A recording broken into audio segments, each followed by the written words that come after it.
Ju përshëndes zonja dhe zotrin, do të jemi së bashku në këtë edicion informativ lajmesh, nisim edicionin me një zhvillim të minutave të fundit. Vendimi i gjyqtares Herilla Çela për të zbutur masën e arrestit për 28 vjeçarin Taulant Manej ka shkaktuar në fakt të reagime të ashpra. News24 ka zbardhur vendimet për 28 vjeçarin Manej, i cili është gjykuar për 2 çështje nga gjyqtar të ndryshëm. Konkretisht, vendimi ka dhënë gjyqtarja Çela nuk ka lidhje me përplasjen me armë mes të rinjve në Vlorë në muajin qershor, sikundër se u përfol në media. Për ngjarjen 27 të shkurtit në Vlorë, Taulant Manaj u gjykua nga gjyqtarja Elona Mihali, e cila la në arrest me burg dhe pasi apeloi vendimin, gjyqtarët e apelit Ibila Bezati, Petrita Liaj dhe Brikena Ukperaj vendosën më pas masën arrest shtëpie me mbikëqyrje elektronike. Pikërisht në këto kushte, gjyqtarja Çela nuk mund të gjykonte për të njëjtën çështje, por ajo e mori rastin në dorë kur Manaj theu masën e sigurisë dhe u kap në Vlorë në datën 23 qershor me një sasi të vogël kanabisi dhe një armë paleje në makinë.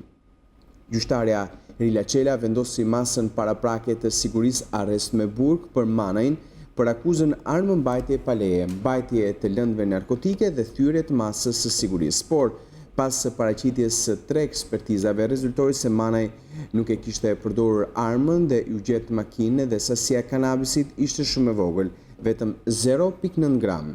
Pikërisht në këto kushte, gjyqtarja vlerësoi se Manaj nuk ishte person i rrezikshëm dhe lehtësoi masën e sigurisë nga arrest me burg në arrest shtëpie. Duhet theksuar fakti se prokuroria nuk e informoi gjykatën për veprën penale, për cilën Manaj po mbahej në arrest shtëpie më herët pas përfshirjes në përplasjen me armë mes të rinjve në Vlorë në shkurt të këtij viti.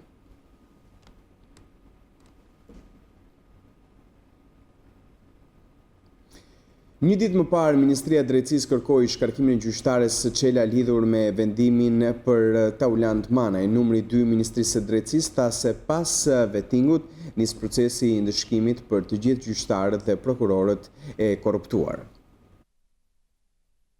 Kapitulli i gjyqtarëve dhe prokurorëve të cilët nuk kalojnë procesin e vettingut nuk mbyllet me aq. Ministria e Drejtësisë paralajmëroi se pas procesit të rivlerësimit pritet të nisë faza e ndëshkimit. Mbase gjyqtarë që kanë dhënë e vijojnë të japin vendime të tilla si ky i fundit, mendojnë se do ja hedhin thjesht duke ikur nga sistemi. Por jo, pas vettingut është radha e ndëshkimeve për të gjithë. Sepse vettingu nuk është thjesht pastrimi i llumit nga Pallati i Drejtësisë, por mjeti për të garantuar një sistem drejtësie që të bëjë drejtësi për të gjithë dhe pa dallim. Zëvendës ministri Toni Gogu ju referua rastit të gjyqtares Herilla Çela, e cila ka liruar nga burgu një shtetas të akuzuar për vrasje. Ky shkelës i ligjit, 2 herë arrestuar nga policia në harkun kohor të pak muajve, lihet përsëri në shtëpi nga gjykata, fal gjyqtares Herilla Çela, e cila nuk e ka për herë të parë shfaqjen në një pozicion të jetë shqetësues në raport me ligjin, gjë për të cilën ka qenë edhe më parë subjekti inspektimit të Këshillit të Lartë të Drejtësisë. Sot, Ministria e Drejtësisë i ka kërkuar Inspektoratit të Këshillit të Lartë të Drejtësisë me shumë urgjencë të fillojë hetimin për veprimet e gjyqtares në lidhje me rastin. Numri 2 i Ministrisë së Drejtësisë njoftoi se për gjyqtaren në fjalë do i propozohet KLD-s edhe shkarkimi i saj nëse verifikohen shkeljet. Por çfarë ka ndodhur konkretisht me rastin në fjalë? Në shkurt të vitit kaluar, shërbimet policore të qarkut Vlorë kanë bërë arrestimin në flagrancë të shtetësit Taulant Manaj apo Taulant Biqiraj. Gjykata e rrethit Vlorë ka caktuar masën e sigurisë arrest në burg për shtetësin e fjalë. Pak ditë më vonë, gjykata e apelit Vlorë ka ndryshuar masën e sigurisë për këtë shtetës nga arrest në burg në masën e sigurisë arrest në shtëpi. Ministria e Brendshme dhe Policia e Shtetit kanë bërë publik vendime gjykatash në kundërshtim të hapur me ligjin. Ndaj, gjem rastin të denoncojmë gjithashtu vendimet në më shumë se 18 raste të gjykatave të rretheve Vlorë, Elbasan, Lezhë, Tiranë, Korçë e tjerë, ku ndaj të arrestuarve me armë pa leje për tentativë grabitje me armë apo duke thyer masën e sigurisë dhe duke qarkulluar me armë në qytet, janë dhënë vendime as pak në zbatim të ligjit apo në funksion të rritjes së parametrave të sigurisë në vend.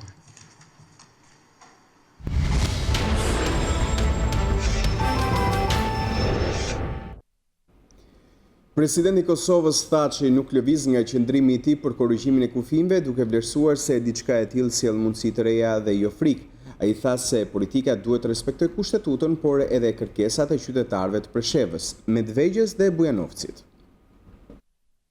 Presidenti i Kosovës Hashim Thaçi nuk të riqet nga ideja e tij për korrigjimin e kufive me Serbinë. Në një konferencë për mediat, Thaçi theksoi se respekton të drejtat e qytetarëve në Preshev, Bujanovc e Medvegj dhe përsëriti qëndrimin e tij se komunat jugore të Serbisë duhet të hyjnë në kuadër të territorit të Kosovës. Kjo nënkupton jo ndarje të Kosovës, jo shkëmbim të territoreve dhe jo autonomi për serbët, por korrigjim të kufive dhe njohje reciproke e anëtarësim të Kosovës në të gjitha mekanizmat ndërkombëtare. Presidenti i Kosovës tha mëtej se faza finale e dialogut me Serbinë ndërmjetësuar nga Bashkimi Evropian është e vështirë, por sipas tij e domosdoshme. Mendoj se shqiptarët në luginë e Preshevë me drejtë Bujanovcit duhet të gëzojnë të drejtat e tyre të plota, kombëtare dhe demokratike. Sepse jo edhe bashkëngjitur me Kosovën.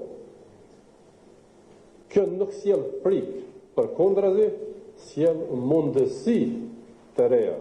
Presidenti i Kosovës është shprehur se mundësia për të arritur një marrëveshje finale me Serbinë është minimale dhe po bëhen përpjekje që të shfrytëzohet çdo mundësi për të arritur atë përmes dialogut.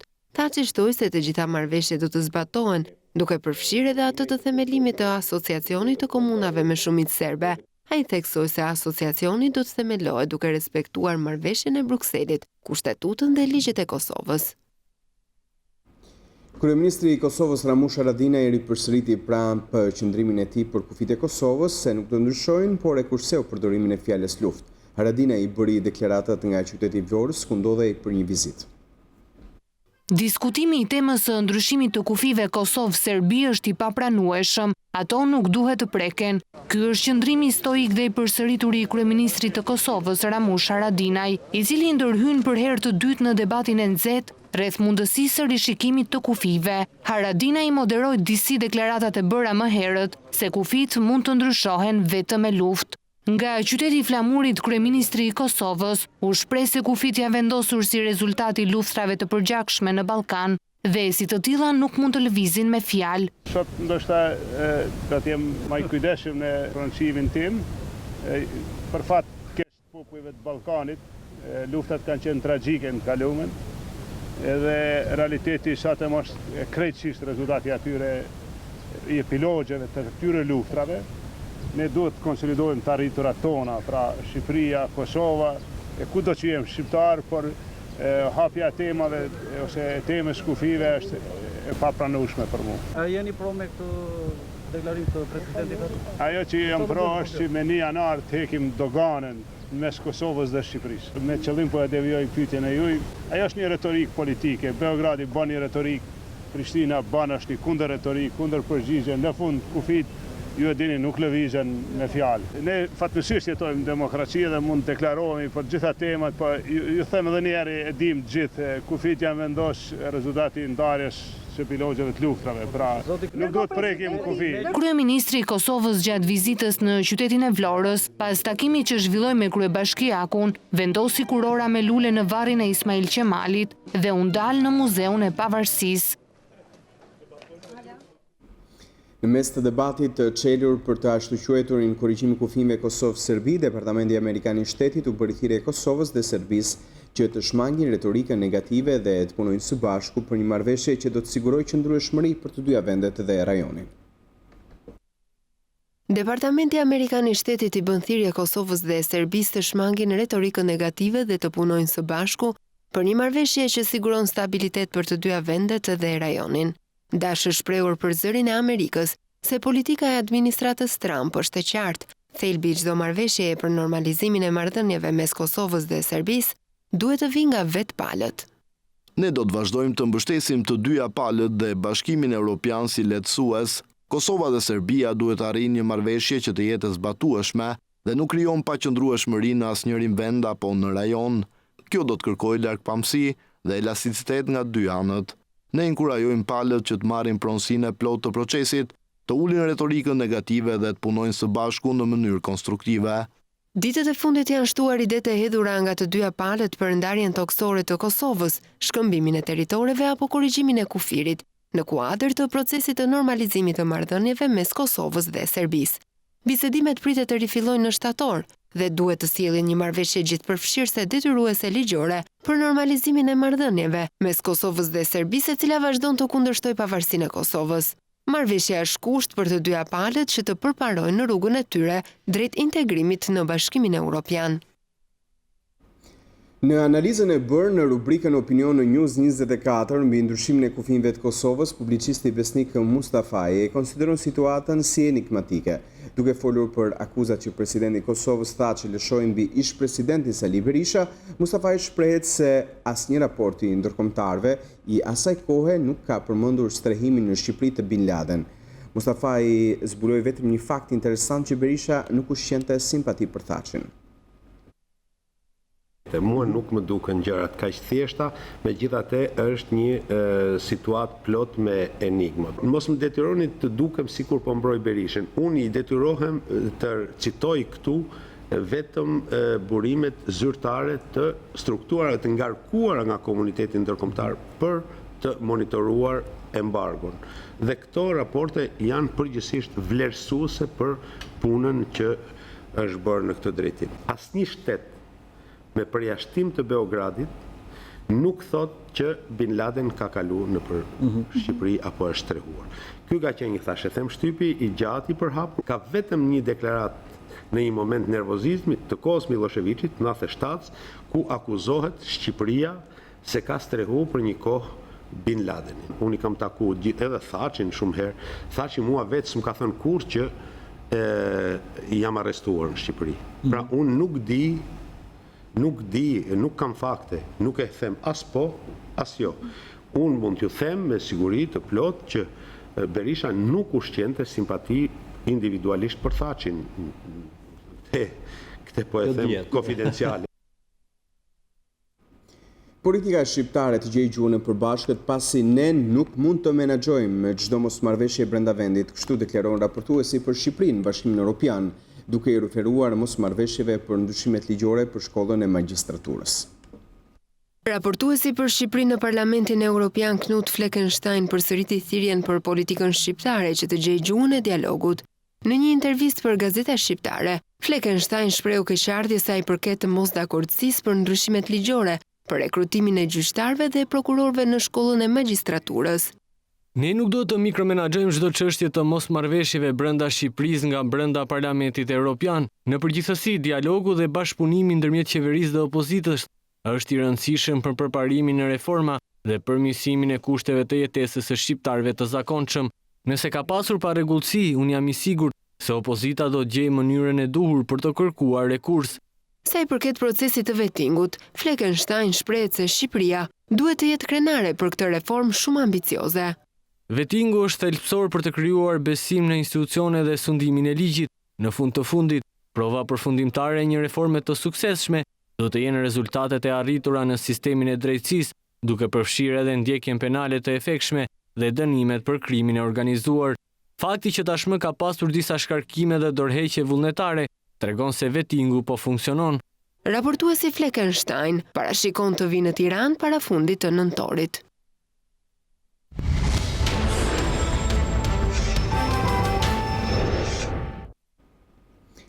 Një aksident tragjik ndodhi ditën e mërkurë në mëngjes në Kamës, ku drejtuesja një benzi humbi kontrollin duke goditur një biçikletë dhe një grua me dy vajzat e saj të mitura. E përpasoi një nga më të miturat, si dhe drejtuesi biçikletës humbën jetën.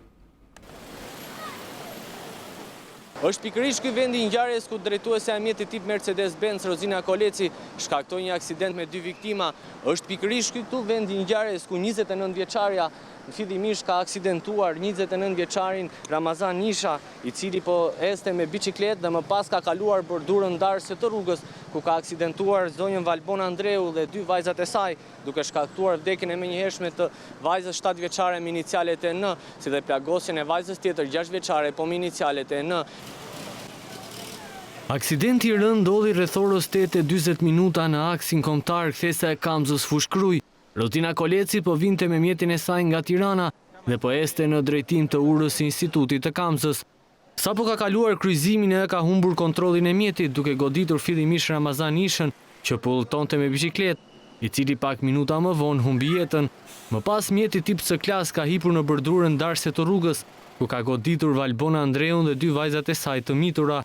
Nga goditja ka humbur jetën e mitura 7 vjeçare me inicialet e N, ndërkohë që vajza tjetër 6 vjeçare ju nështrua një ndërhyrje kirurgjikale dhe tashmë është jashtë rrezikut për jetën.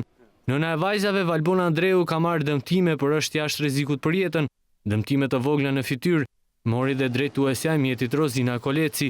Ajo është ndaluar nga policia, por nuk është mundur të merret në pyetje për shkak të gjendjes së rënduar emocionale. Policia rrugore ende nuk ka të qartë shkaqet e aksidentit, nëse ai ka ardhur për shkak të shpejtësisë mbi normën e lejuar apo për shkak të humbjes së vëmendjes së drejtueses së mjetit nga ndonjë shkak tjetër. Marrja në pyetje e Rozina Kolecit, nënës së vajzave, dhe sekuestrimi i pamjeve të kamerave të sigurisë do të hedhë dritë mbi shkakun e vërtetë të këtij aksidenti tragjik që tronditi Tiranën mëngjesin e së mërkurës. Në një tjetër aksident, 3 punonjës të një heci kanë mbetur të plagosur në aksin rrugor Shkodër-Koman. Kamionçina me cilin udhëtoni Kedi Shehu, Ilir Shpendi dhe Armet Lollari dolën jashtë rruge dhe përfundoi në humner. Për pasojë 3 punonjësit kanë mbetur plagosur rënd dhe u transportuan me helikopter drejt Spitalit të Traumës në Tiranë për një mjekim të specializuar. Paraprakisht dyshohet se drejtuesi i mjetit ka humbur kontrollin për shkak të një kthese të fortë. Megjithatë, po hetohet për të zbuluar rreth shkaqeve të vërteta të aksidentit. Një aksion antidrog nga ajri është zhvilluar ditën e mërkurë nga policia në fshatrat e zonës së Lumit të Vlorës. Patrullimet me helikopter kanë zbuluar rreth 20 parcela me hashash. Parcelat u konstatuan në fshatrat e thellë të Lapardhas, Kuçit dhe Gjormit dhe Treblovës. Forcat policore janë duke punuar për azhësimin e hashashit, ndërsa po hetohet edhe për zbulimin e personave përgjegjës. Aksione anti-kanabis janë zhvilluar edhe në thellësitë e maleve të veriut përgjatë territoreve të bashkive Puk dhe Fusharës. Policia kujdes që aksionet i mbaj larg vëmendjes së publikut, ndërsa nuk dihen rezultatet konkrete të tyre. 2 grupe të forcave të ndërhyrjes së shpejtë kanë zbarkuar sot në malet e Fusharzit, duke u bashkuar operacioneve të bluve lokal kundër kultivimit të bimëve narkotike. Teksa policia është treguar hermetike lidhur me aksionet në thellësitë e maleve të veriut të vendit, banorë të zonës së Berishës në njësinë administrative i Balle pohojnë se mbi 50 forca policore janë parë në zonën e Brebullave ku dyshohet për kanabis. Përkundër këtij fakti, policia nuk konfirmoi nëse janë gjetur lëndë narkotike në zonën aq shumë të përfolur, ndërkohë që prania policore në thellësitë e veriut të paktën zyrtarisht nuk ka rezultate konkrete. Ndërkohë, lëndë narkotike më sot e gjendur sipas burimeve edhe në territorin e njësisë administrative Gjegjen të Bashkisë së Pukës. Banorët e Gojanit kanë njoftuar News24 për praninë e policisë që në orët e para të mëngjesit, ndërkohë që të paktën nga ky fshat nuk ka të arrestuar. Në këtë zonë mësohet se parcela e gjendur kishte më pak se 100 rend, ndërkohë që blut e Pukës kanë lëshuar zonën sipas banorëve rrethorëve të mesditës rrufeshëm, ashtu siç dhe kishin hyrë në fshat. Prej disa kohësh Puka dhe Fusharzi, të njohura për kultivimin e lëndëve narkotike, janë monitoruar dhe nga ajri, çfarë duket se policia tashmë ka shënjestruar dhe zonat me kultivim. Ajo çfarë të bën përshtypje gjatë këtyre aksioneve është heshtja e policisë, e cila ngre shumë dyshime dhe pikpyetje rreth këtyre aksioneve, të cilat ndryshe prej viteve të tjera ku insistohej për praninë e medjave, këtë sezon çdo gjë zhvillohet fshehurazi, kjo si duket edhe për të krijuar imazhin e Shqipërisë pa drogë. Një vrasje e dyfisht ka ndodhur në Gjakov mbrëmjen e smartës. Babai ka vrarë vajzën e tij 9 vjeçe dhe ish bashkëshorten. Lajmi është konfirmuar nga policia e Kosovës, e cila ka arrestuar autorin Pjetër Ndrecaj, por ende nuk është bërë ditur motivi i kësaj ngjarje të rëndë. Autori kishte shkuar në shtëpinë e ish bashkëshortes së tij Valbona Marku, 40 vjeç, dhe në korridorin e shtëpisë në lagjen e Brekoc të Gjakovës qelloi për vdekje me Kalashnikov në drejtim të ish gruas dhe vajzës së tij.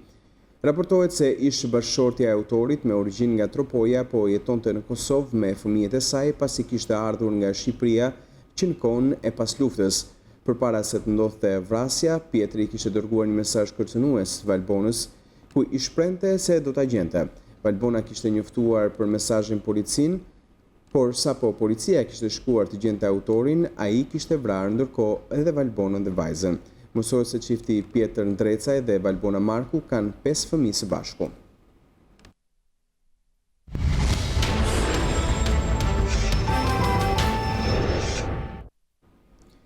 Për kryetarin e Partisë Demokratike Lulzim Basha, mbyllja e çdo ditë e bizneseve vjen nga ndikimi negativ që ka krijuar rilindja në ekonominë shqiptare. Përmes një reagimi në Twitter, kryedemokrati pasqyron me shifra falimentimin e bizneseve. Sipas tij, vetëm në 7 muajt e parë të vitit janë mbyllur gati 8200 biznese apo 45 çdo ditë. Ja rekordi i ri i bandës së hajdutëve rilindje, 45 biznese mbyllen çdo ditë në vitin 2018. Sa më gjatë kjo qeveri, aq më keq për Shqipërinë dhe shqiptarët, shkruan Basha në videon e tij të postuar.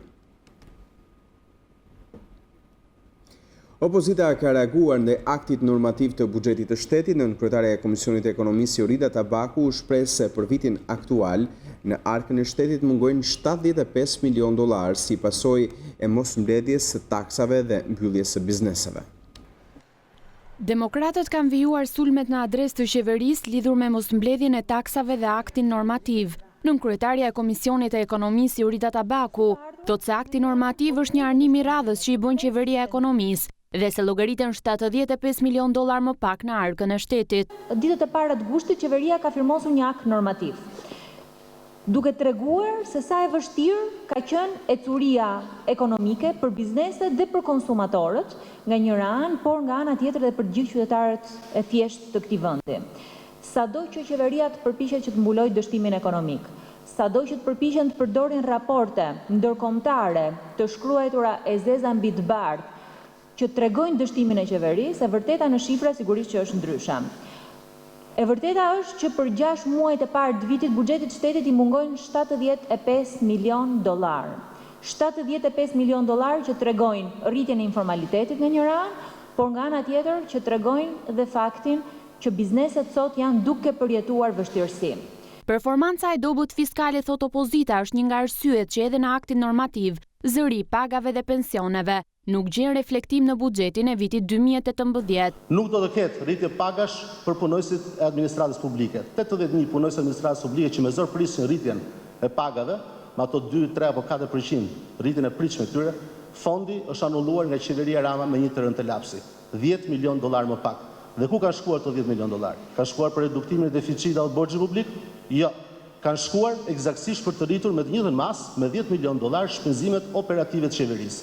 Ato shpenzimet e luksit që neve i konsideronim, kemi verifikuar tashmë $18 milion, i shtohen edhe $10 milion të tjera shpenzime gjatë 6 muajit të dytë. Për Jorida Tabakun, futja e biznesit të vogël në TVSH nuk formalizoi ekonominë. Vendosja e TVSH-s tek biznesi i vogël ka ulur të ardhurat nga TVSH-ja, ka rritur informalitetin, i ka detyruar bizneset e vogla që të mbyllen më shumë dhe ka rezultuar në një TVSH të brendshme më pak $5.5 milion. Çfarë do të thotë kjo? Kjo do të thotë që biznesi i vogël nuk është përfshirë në sistem, po ka refuzuar që të përfshirë në sistem dhe ka mbyllur dyert, dhe nga ana tjetër tregon dhe një rënje të përgjithshme të konsumit. E vetmja rrugë për të stimuluar rritjen ekonomike përmes shtimit të ardhurave në buxhet për demokratët është rikthimi tek taksa e sheshtë.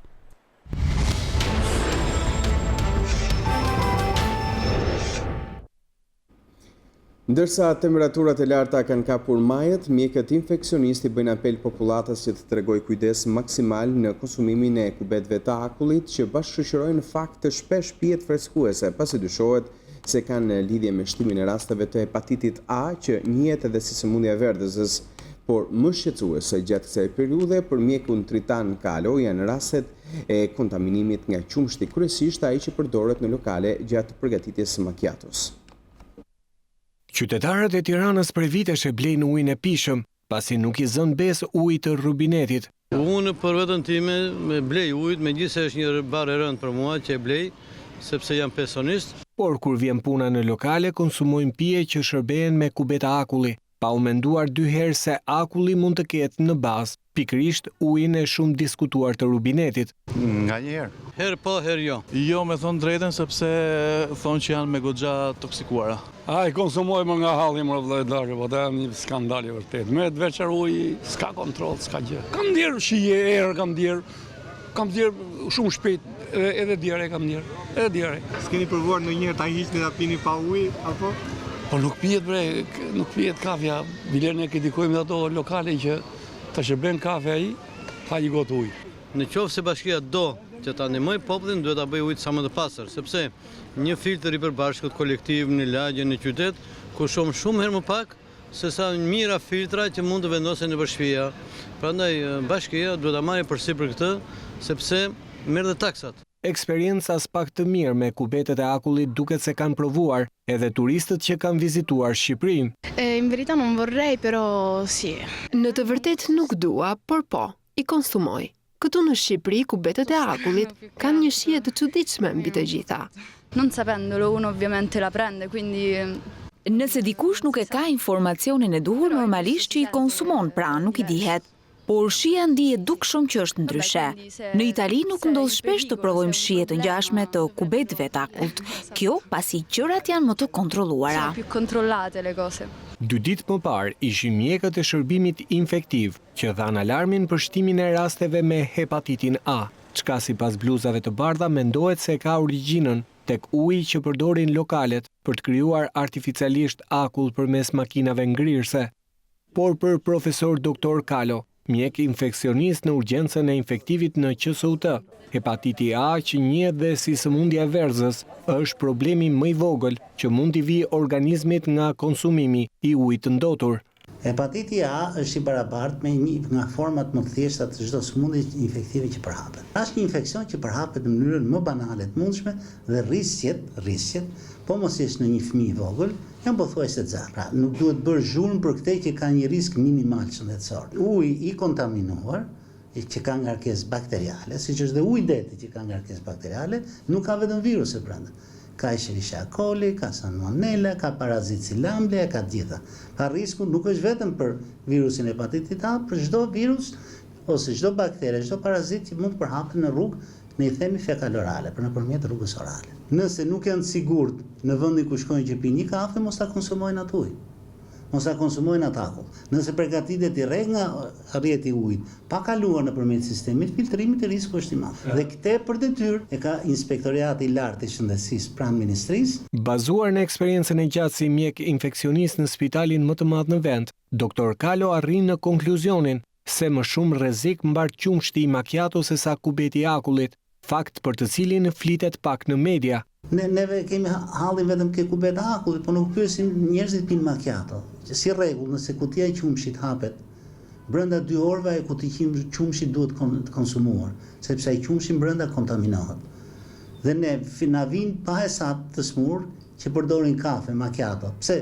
Se ai ka hapur kutinë e qumshit në orën 10 dhe kur e ka mbaruar në orën 4 ai është detyrimisht e kontaminuar. Ngrohja ftoja është baraz me riciklim, rizhvillim të çdo mikroorganizmi që ka qumshi, me rrezikshmën e stafilokoku ose akulloret. E njëjta gjë, për këtë flasim pak. Dhe unë këshillën që jap miqve të mi, them nga periudha kur fillon vapa në Shqipëri. E deri vonë pije kafen më mirë të jetë hidhur se sa të pini një macchiato që mund t'ju sjellë në spital.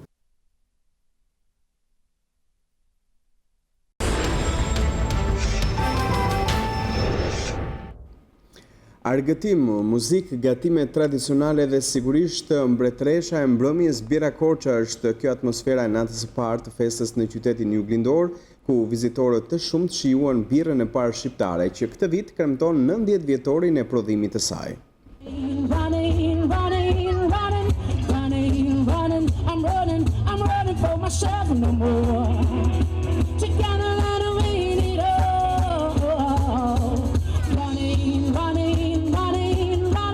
Ka nisur në Korçë edicioni 12 i festës së birrës. Qindra mijëra qytetar kanë shënuar një pjesëmarrje rekord në natën e parë të çeljes së eventit më të madh festiv të vitit.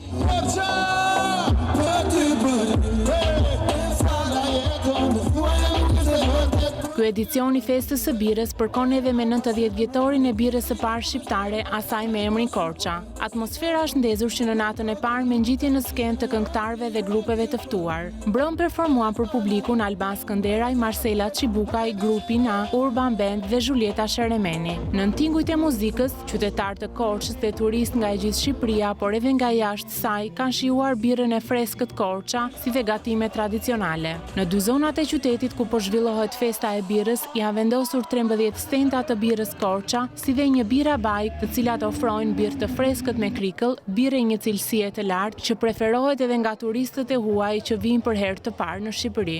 Unë vi nga Franca, bëra pushimet në Shqipëri. Jam në festën e birës për herë të parë. Të jemi sinqertë të shkëndshëm këtu dhe bira është mjaft e mirë. Muzika është e bukur, bira është fantastike. Gotën e kam bosh, sapo e piva. Ishte një bira Korça, që nga një birë shumë e mirë. Është hera e parë që vi këtu. Është shumë mirë, ndonë që kam vetëm 2 ditë që po vizitoj qytetin, por kënaqem me muzikë dhe me birë të mirë Korça. Do të qëndroj këtu të 5 netët që do të zhvillohet festa.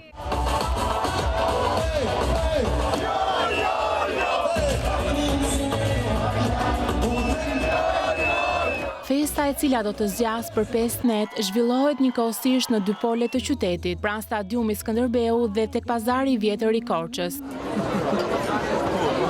Sipas një llogaritje paraprake, mbi 20.000 njerëz morën pjesë në natën e parë të çeljes së festës së birës. Afirmimi i kësaj feste ka bërë që të jenë të shumtë edhe vizitorët nga qytetet e tjera të Shqipërisë, të cilët zgjedhin të kalojnë këto ditë të harreshme duke shijuar bira Korça dhe duke kërcyer në ritmet e muzikës.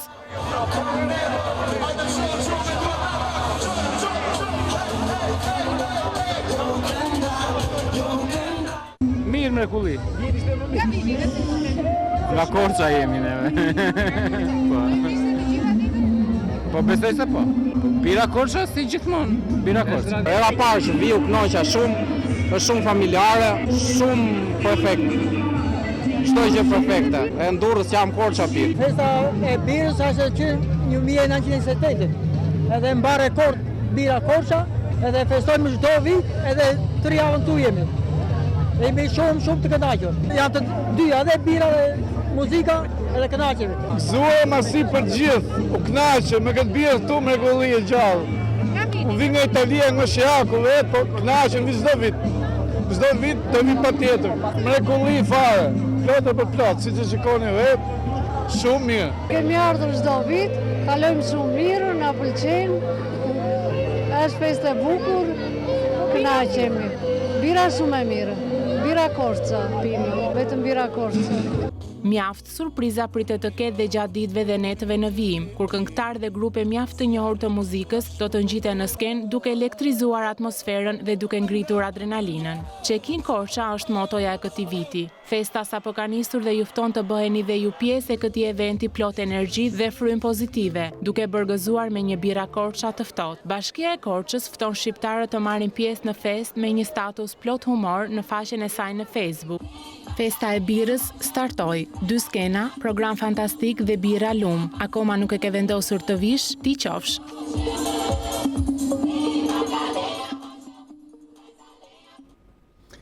Prej disa ditësh te Rana e Hedhun në Shëngjin, turistët dhe pushuesit atje kanë provuar sportin ekstrem të rëshqitjes prej një lartësie prej 50 metrash.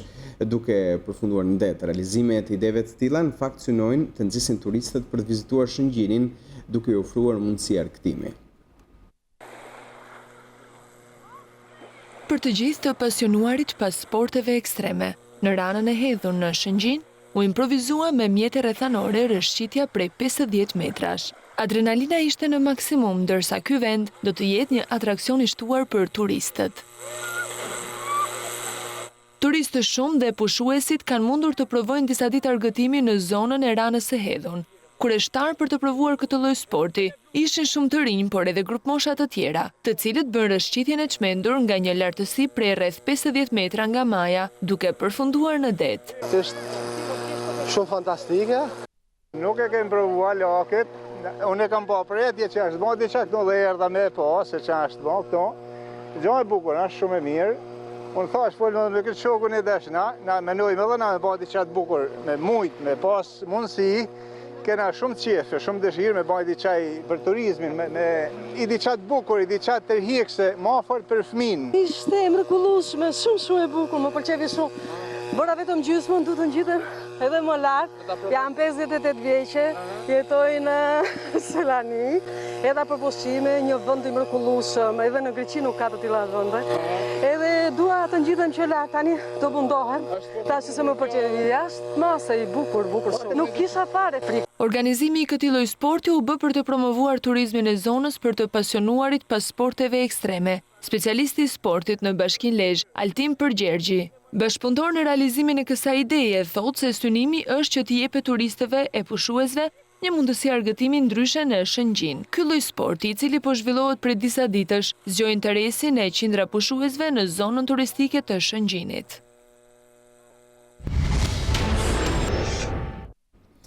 Rreth 3.000 varre janë zbuluar në rajonin e Korçës gjatë gërmimeve dhe punimeve për gatësjellsin TAP. Deri tani grupet e arkeologëve të autorizuar po punojnë në zonat kryesore ku janë bërë në fakt zbulimet në fshatin Turan si dhe pranë fshatit Dvoran.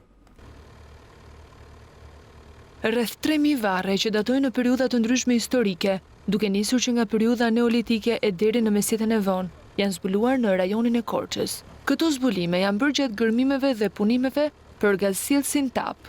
Deri tani, grupet e arkeologëve të autorizuar po punojnë në zonat kryesore, ku janë bërë zbulimet, në fshatin Turan, si edhe pranë fshatit Dvoran. Sipas kriut rajonal të kulturës kombëtare Korç, Gjergji Koki, zbulimet e dala në sipërfaqe sillin të dhëna mjaft interesante mbi jetesën, kulturën e zakonet, dëshmi që vijnë nga gjetjet në këto site të reja arkeologjike.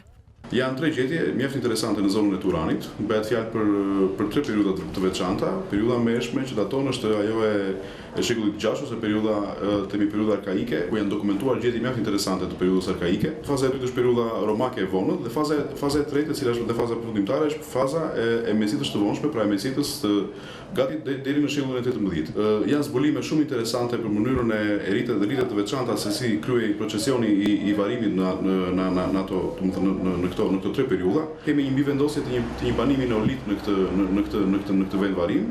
Zbulimet e fundit arkeologjike në zonën e Korçës, sipas Kokit, hapin gjithashtu një perspektivë të re për zhvillimin e turizmit. Vendime këto që mund të merren nga Këshilli Kombëtar i Arkeologjisë në bashkëpunim edhe me autoritetet vendore. Një mbrëmje kushtuar botimeve të shkrimtarit dhe ish politikanit Namik Dokle u mbajt në Kalan e Ulqinit në edicionin e 18 panajirit të librit. Te vajzat e Mjergullës, Dokle flet për vendlindjen, gorën. Kam qenë politikan, po duke shkruar këto libra mallkoj faktin që kam humbur shumë kohë në politikë. Vajzat e Mjergullës, me autor shkrimtarin dhe ish politikanin Namik Dokle, u promovua edhe në Kalan e Ulqinit, në ditët e panajirit të 18 të librit. Një roman që është si një prelud për vendlindjen e Namik Dokles, për goren. Letërsia dhe politika, të paktën si e kam ndjerë unë, janë shumë gjeloze ndaj njëra tjetrës. O do merresh me njërin, o do merresh me tjetrën. Po thanë, me se do merresh? Do merrem me i kopës që quhet letërsi. Unë kam dashur të shkruaj për rezistencën shpirtërore të njerëzve. As rezistencë politike, as rezistencë fizike, por rezistencën shpirtërore, për truajtur atë pasuri shpirtërore që njerëzit e kanë. Në mbrëmjen kushtuar edhe botimeve të tjera të tij, ishin të pranishëm botuesja Irena Toçi, drejtori i Muzeut Historik Kombëtar Dorian Koçi dhe lexuese dashamirës të librit. Mënyra se si ky roman është shkruar, forma e tij dhe modernizmi me të cilin ai ka zgjidhur dhe ka sjell për ne fabulën që trajton ky roman. Kjo ndihet në çdo faqe të librit të Namik Dokles. Ndihet fakti që ata janë goran, janë një popull i tillë që janë sa shqiptar aq edhe vetvetja. Në këtë libër ndihet vazhdimisht linja e nostalgjisë për vendlindjen e shkrimtarit Namik Dokle. Vajzat e Mjergullës është romani një dashurie të madhe ku vërshojnë ndjesitë e dashurive ekzistenciale, si ajo për jetën, vendlindjen, njerëzit, gjuhën apo zakonet, mitet e legjendat ende të gjalla. Përmes një stili gjuhësor të veçantë, Dokle sjell situata dhe vende që nxisin për fytyrimin e lexuesit. Zonja dhe zotrin kemi mbritur në fund të këtij edicioni informativ lajmesh. Zhvillimet të tjera i gjeni të pasqyruara në balkanweb.com. Klikoni aty për shfletuar gazetën shqiptare dhe për dëgjuar radion shqiptare. Na gjeni drejt për drejt në internet dhe në live stream. Ju falenderoj për vëmendjen tuaj. Mirupafshim.